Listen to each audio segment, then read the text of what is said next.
Well, thanks for coming. Yeah, thanks for having me. I think the last time you were at Startup Grind, you were sitting in the audience. Is that right? Yeah, actually, the very first thing I ever did when I got to Silicon Valley was I went to a startup grind. Funnily enough, I've actually never told this story before, but Jessica Livingston was the speaker. Yeah. And me and remember that her event. got lost looking for the room, so I wandered around with Jessica Livingston. Is that right? I'm sure she doesn't remember that, and I've never told her that, so Yeah. I'll have to mention that. That's really cool. Yeah, it was like in Google. It was on Google campus or something. It was in a weird building. Yeah. It was a long time ago. Yeah, one of the time we had about 2 or 3 people on the team, and I spoke with him about this experience, and he found an old email from you like a few months after. He remembered meeting you, and he found this old email from you of some company you were launching or some product that you were getting out, and he had emailed with you, and you'd put him on the distribution list, and it's something that I don't. You may not even remember what it was. I don't think it was around very long. Like many of us, sort of these things you launch and then they come and they go. But your experience, I think, is a lot like a lot of people probably in this room or that people watching this can relate to, which is that you didn't find immediate success. Everything you've ever done hasn't, gone to the roof immediately. I mean, how has this process been for you now that you've found Lambda and are having great success with that, but sort of the journey to get to that point? What's that been like? Yeah, it's been really interesting. I think, people ask me all the time about, did you expect that Lambda would do what it's done thus far? And to be clear, I don't think, we're barely getting started. But the short answer is no, not in my wildest dreams. I don't think I've worked harder at Lambda than any of the other projects we've done in the past. Turns out product market fit just matters a whole lot. Yeah, that's really interesting. I think it's hard for people that haven't been through that to fully grasp that. But like, I feel the same way. I work just as hard on 5 things no one's ever heard of as I've worked on Startup Grind. Like, it's just, what is that? Is that something you can even control? Is it just, it has to just be a great idea? It has to be something that people are actually going to, how do you know so you don't go forever working on something that people are never going to like? Yeah, it's really hard to say with kind of this such a small sample size that any one person has. But as you go around and you talk to successful founders and people who've started great companies, you realize that that's not a unique experience for Lambda School. Everyone's kind of, you start scratching a little itch, and then you're like, you know what, other people might be interested in this too, and then for some reason it just hits. And I think the Y Combinator advice of paying really, really close attention to your users matters, but it's difficult for me to say. There's one particular story that maybe you probably don't want to relive at this moment, but you had a Series A fall through on December 23rd at one point. Could you just tell that story? Yeah, I talk to a therapist about this all the time. So the longer version is so a company that I started before Lambda School is called Grasswire. We were trying to build kind of crowdsourced fact-checking for social media journalism. So the theory was, there's all this stuff out on Twitter. How do you know what's true? How do you know what's false? And what's the delta between random tweets and an actual article that people can trust or rely on? So we had a bunch of users. We had kind of the crowdsourced fact-checking and news reporting mechanism working, kind of a Wikipedia for news. And then there was a billionaire who's a household name that said, hey, I want to lead your Series A. We got all the docs done. We were waiting for the wire, and then he had his assistant call me on December 23rd and say, actually, just not going to do it. So that was the end of the company. So I had to call, we were out of cash at the time, so called everybody and laid everybody off on December 23rd. How do you, when you have these experiences and you have these failures, how do you personally, how have you overcome them? What have you done for yourself to say hey, I'm gonna actually just keep trying? Because I feel like probably everyone in this room has some sort of story like that. That one's super dramatic, and the timing of it was just crazy bad, but like many people, like they'll have these experiences and then that's it. Like they come into the valley, they're here for 6 months. I've been here for 15 years. They come for 6 months and then they just disappear. Like you never see them again. And like, but you, even in spite of such an unbelievably difficult experience, and just like I could see people totally leaving the industry after something like that. You didn't, thankfully. Like, how did you overcome that? Yeah, I think at the end of the day, a lot of what a company is learning how to manage your own psychology. In fact, I think that may be one of the single most important aspect of it. And that's not only true in the down times, that's true in the good times. And it kind of runs in cycles. Like, Lambda School today, it's been fascinating to watch. We kind of hit this cultural zeitgeist in so many different ways to where everybody started talking about us, and usually in insanely positive ways that sometimes we didn't deserve. Now we're kind of on the other side of that cycle where people are talking about us in ways that I still feel like we don't really deserve. And what you learn from all of that, I think, or what you have to learn, is to not outsource your judgment making to other people. So the things, there's ground truth, there are our numbers, there is what is actually happening within the company, and that remains true regardless of what investors think or reporters think or the broader Silicon Valley community thinks.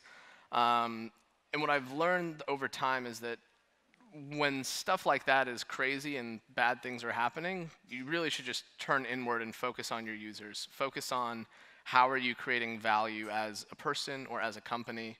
And you'll find that there's a lot of valuable stuff that you can do. When all of that happened several years ago, the most difficult part was I'd kind of had one investor who no one had ever heard of me before. It was a crazy idea. And he basically had funded the entire thing. And when that guy decided to pull out, he kind of turned on me. And we went to lunch, and he was like, "I don't think you're ever going to have a job again in Silicon Valley. And like, I don't think that you'll ever be successful." And like, that was hard. Like, that really sucked. So I think that was like the first lesson in my motivation has never been to prove that guy wrong, but it forces you to disassociate reality with what a specific person thinks. Yeah, I really appreciate you sharing that experience. And it's a great insight, like managing your own psychology. And I think I'm 10 years this month when we started Startup Grind. I quit my job 10.5 years ago, and so much of it is you're just sort of there alone, and it's like, I've been successful in these other things. I don't think I'm like, a complete loser, but my company, like, it sucks, it's terrible, and it's like, you have to try to like figure those things out in your head, and then you have these things where, these moments where people, there's a very famous venture partner in one of the biggest firms here who flat out said, I was co-founding a company, she said, "I will not start a company with you. You're not the type of person I would ever start a company with." And that messed me up for a long time. And to your point, like, I'm not totally motivated by that person and what they said, but like, you have to then sort of overcome those things in your own mind to then prove that actually, you can do what you think you're going to do. Yeah, I think one of the most important moments in being a founder is when there's somebody that you just respect like crazy that tells you something that you know is wrong, right? And you for the first time have to like act according to what you know to be true and your instincts, as opposed to this person that you just respect like crazy. I think that's when you kind of come into your own, and you also have to be right in doing so, right? You can totally be wrong, and I've done that as well. But yeah, at the end of the day, it comes down to trying to figure out what reality is. I think Marcus Aurelius talks about like focusing on the logos, not the ethos, not the pathos. So like, what is the reality of the situation, and getting to that and ignoring everything else. For those that don't know, tell us what is Lambda, what problem do you solve? Yeah, so fundamentally, we are an engine that takes people from low income and moves them to high income, and we take a cut when we do so. Right now, we train people to be software engineers. It's no upfront tuition. You only pay us back if you get a job as a software engineer making more than 50K a year. And if you do, then you pay us 17% of your income for 2 years, capped at $30,000. So what it really is we're taking somebody from ground zero to a high-paying, skilled profession, and we only make money when we're successful in doing so. Programming isn't for everyone. When is it a good idea to change careers and become a programmer, and maybe who is it not built for? Yeah, I think obviously it's a personal decision, and it's one that we're trying to get better at helping people make. Because if you don't actually want to be a programmer, we don't want to spend tens of thousands of dollars training you and then have you decide to go another way. So the first thing that you have to do when you come to Lambda School is what we call our pre-course work. So it's about 40 hours of let's dip our toes in this and let's play for, basically it usually takes a month or two part-time and see if this is something that you'll actually enjoy. Of course, that's not perfectly predictive, but in our experience, the best way to determine if you like it is just try it out. And it isn't for everyone, right? Like Lambda School in its current form does not solve, income mobility for everybody. It's only for a small subset of the population. You've hired a lot of recruiters and essentially have this like internal talent agency. They email me, they call me. I've spoken with them before about hiring developers. Like, why is that so important for a school to have? Yeah, so normally that's not something a school does. Sure. Like if you look at they'll have a career services arm, and they might. Yeah, those people are great. They might glance at your resume, but what we've found is, we really have to solve the entire problem for a student. And part of the problem is financing, part of it is education, and part of it is getting your foot in the door and getting interviews, part of it is being prepared for those interviews.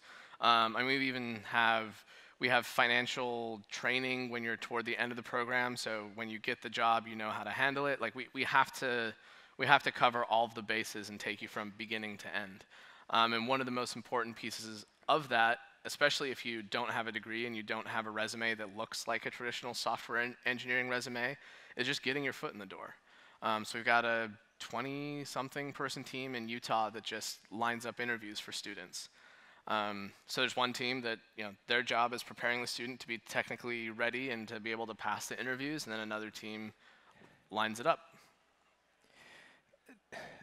Is there a point where developers are not as valuable as they are today? Like, is there a point where the talent eventually matches the demand? In theory, of course, right? I think the reality is we're a long way away from that reality. But what I've always said is that if that happens, then we'll teach something else. We'll train something else. So our purpose in life isn't necessarily to be a software engineering school. It's to train people for the jobs that are highest in demand, whatever that may be. And so you would actually hope that a school with the promise of kind of jobs on the other side would be able to shift and would be able to adapt to the market. Now, right now, the shortage and the demand for software engineers is growing so fast that we're not going to be able to scratch the surface in the next few years. But yeah, the be-all, end-all of Lambda School is not necessarily software school. Yeah. What is it? It's an engine for economic mobility that takes you, 5 years from now, I want somebody to be able to show up, raise their hand, we'll do some sort of assessment or analysis on where they ought to be, and then we'll be able to get you all the way there. So, in the future, if a factory goes out, it's kind of a fundamentally missing piece of the economy. Right now, if a factory goes under in Detroit, there are thousands of skilled, bright people with nowhere to go, and that's crazy. There should be a mechanism to figure out where you ought to be in the economy and help you get there, and it's so disjointed right now that it's not really efficient. We want to create that. There's 1.5 trillion US dollars in student loan debt right now. Clayton Christensen famously said that universities were going to go out of business. what do you think changes over higher ed over the next decade? What do you see happening? You're closer to it than anybody. Yeah, I mean, we've seen a dramatic shift in. I mean, when I went to college, no one ever mentioned the word student loans at all Yeah. until after I graduated. Like, it just was not part of the equation. Yeah. And now you talk to an 18-year-old, and it's the number one thing on their mind. So what we're seeing in higher education broadly is a shift to value over prestige, a shift to outcomes over brand. And there are some schools that are going to be hurt as a result of that, right? And I think Clayton Christensen specifically called out a lot of the very expensive liberal arts private schools are going to be the first hit. I think he was a little compressed in the time frame. May he rest in peace. But I think the prediction was broadly correct. Why? Everybody has an opinion about your company. Don't I know it? Yeah. I have one too, which I'm going to share. But I first would like to know why is it that so many people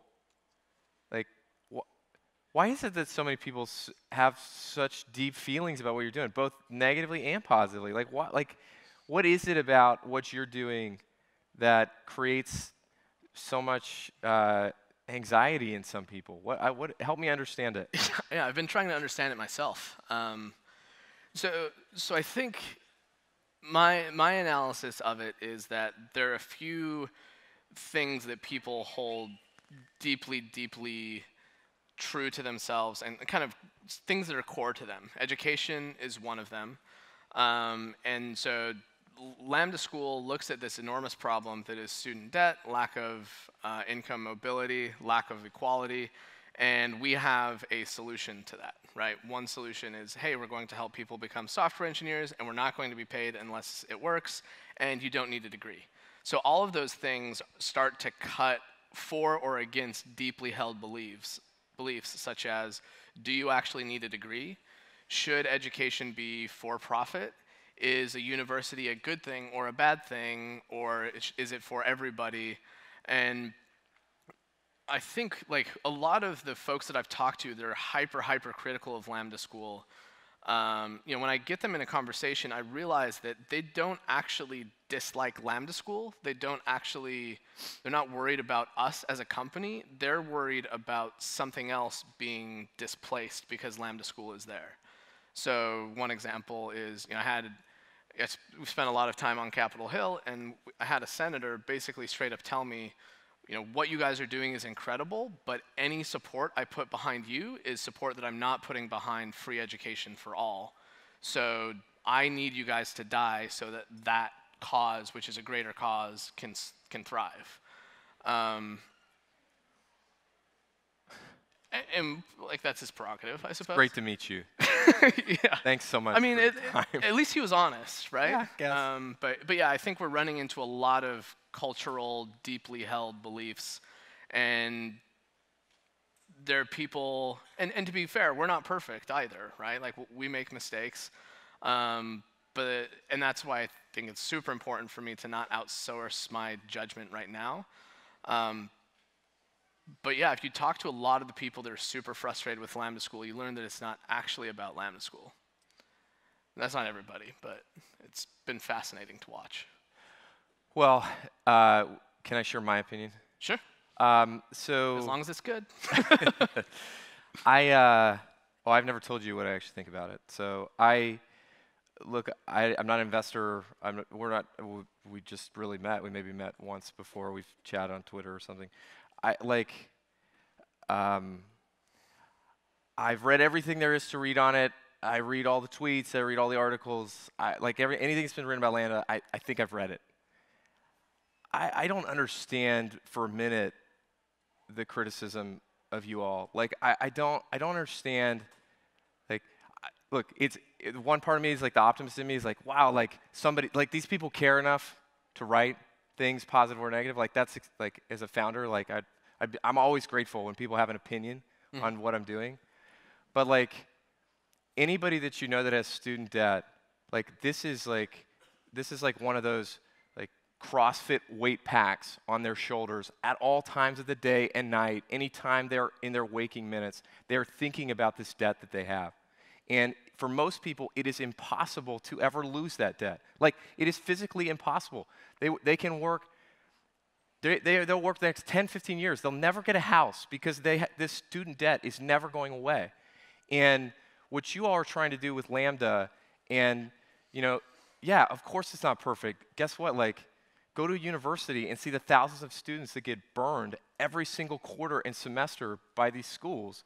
Like, yeah, you're 98% or 95% of your students get jobs. Sorry, like, we're working on the final 5%. Like, I just think, like, the value proposition is so simple.